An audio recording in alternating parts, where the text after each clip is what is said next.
दैत्यराज बाली का पुत्र बानासुर बचपन से ही शक्तिशाली था, पर उसकी महत्वाकांक्षा सबसे अधिक शक्तिशाली बनने की थी। इसके लिए उसने भगवान शिव की घोर तपस्या की। भगवान शिव ने प्रसन्न होकर उसे सहस्त्रबाहु और महाशक्तिशाली होने का वरदान दिया। बानासुर ने भगवान शिव से ये भी मांगा कि जब भी कभी उसे जरूरत पड़े तो वो उसकी मदद के लिए आए। इसी बानासुर की वजह से एक बार भगवान शिव और श्री कृष्ण में भयानक युद्ध छिड़ गया था। जानते हैं पूरा किस्सा। भागवत पुराण और हरिवंश पुराण में इसका वर्णन है। आप सबको हमारा नमस्कार। आपके अपने चैनल पैरेलल फैक्ट में आपका स्वागत है। अगर आपने अभी तक हमारे चैनल को सब्सक्राइब नहीं किया है तो जल्दी से कर लें और बेल आइकन को भी दबा दें। श्री कृष्ण के पोते अनिरुद्ध और बानासुर की बेटी उषा आपस में प्रेम करते थे, पर बानासुर ने श्री कृष्ण के साथ अपनी दुश्मनी के चलते इन दोनों के रिश्ते को नामंजूर कर दिया। अनिरुद्ध एक बार उषा से मिलने के लिए सोनितपुर गया। वहां बानासुर को इसका ज्ञात हो गया और उसने अनिरुद्ध को भला बुरा कहा और उसको युद्ध करने की चुनौती दे डाली। अनिरुद्ध के पास युद्ध करने के अलावा कोई और चारा नहीं था। अनिरुद्ध और बानासुर के बीच युद्ध छिड़ गया। अनिरुद्ध ने बड़ी ही बहादुरी से युद्ध लड़ा और वो बानासुर पे हावी भी हो गया था। वो बानासुर को परास्त करने ही वाला था, पर तभी बानासुर ने अपनी माया शक्ति का उपयोग किया और अनिरुद्ध को बंदी बनाकर उसे कारागार में डाल दिया। जब श्री कृष्ण को इस बात का ज्ञात हुआ तो वे अति क्रोधित हुए। अपना सारंग धनुष उठा उन्होंने सोनितपुर जाने का निर्णय लिया। बलराम और प्रद्युम्न भी उनके साथ हो चले। तीनों गरुड़ पर सवार होकर सोनितपुर की ओर उड़ चले। बानासुर ने जब श्री कृष्ण को आते देखा तो उसने भगवान शिव से प्रार्थना की कि श्री कृष्ण और उसका युद्ध होने वाला है और मेरी सहायता कीजिए।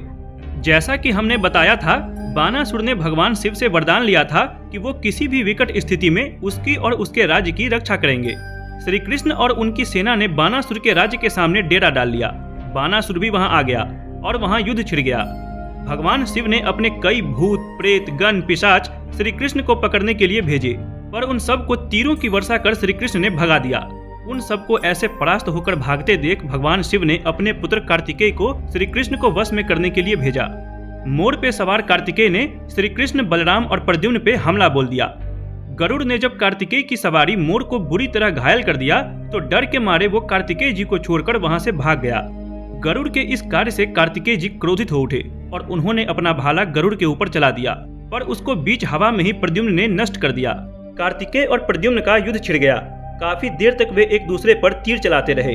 लंबे समय तक चली उन दोनों की मुठभेड़ के बाद प्रद्युम्न कार्तिकेय पर हावी हो गए और कार्तिकेय उनके तीरों को और झेल नहीं पाए और वो युद्ध छोड़कर वापस कैलाश चले गए।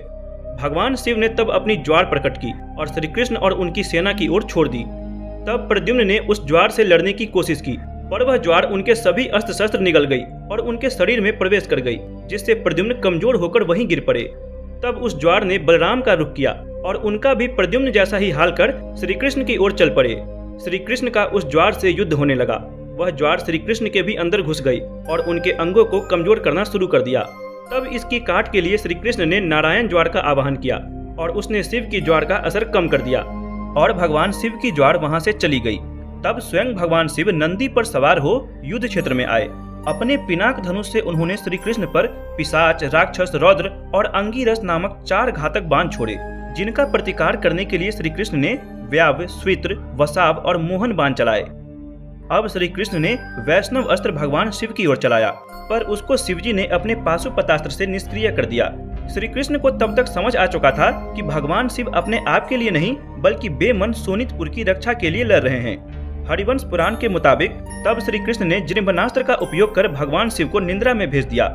इस वाक्य का वर्णन शिव पुराण में भी मिलता है। जब किसी भी तरह से श्री कृष्ण भगवान शिव को पार नहीं कर पा रहे थे और श्री कृष्ण के हर अस्त्र शस्त्र का जवाब दे रहे थे, तब वहीं उन्होंने मन में शिव की तपस्या की, जिस पर उन्होंने श्री कृष्ण को भी वर मांगने को कहा।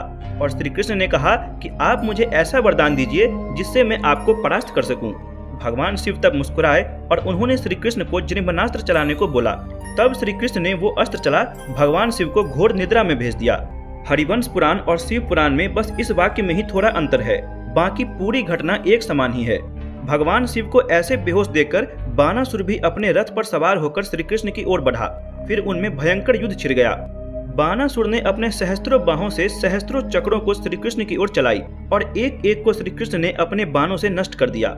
तब श्री कृष्ण ने सुदर्शन चक्र का आवाहन कर बानासुर पर चला दिया, जिसने बानासुर की 4 भुजाओं को छोड़ बाकी 996 भुजाएं काट डाली।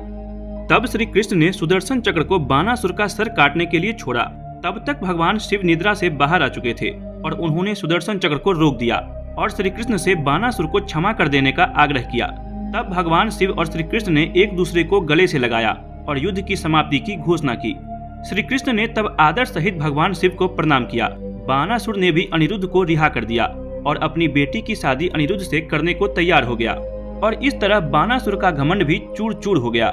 उस ज्वार के असर से प्रद्युम्न और बलराम अभी भी बेहोश पड़े थे।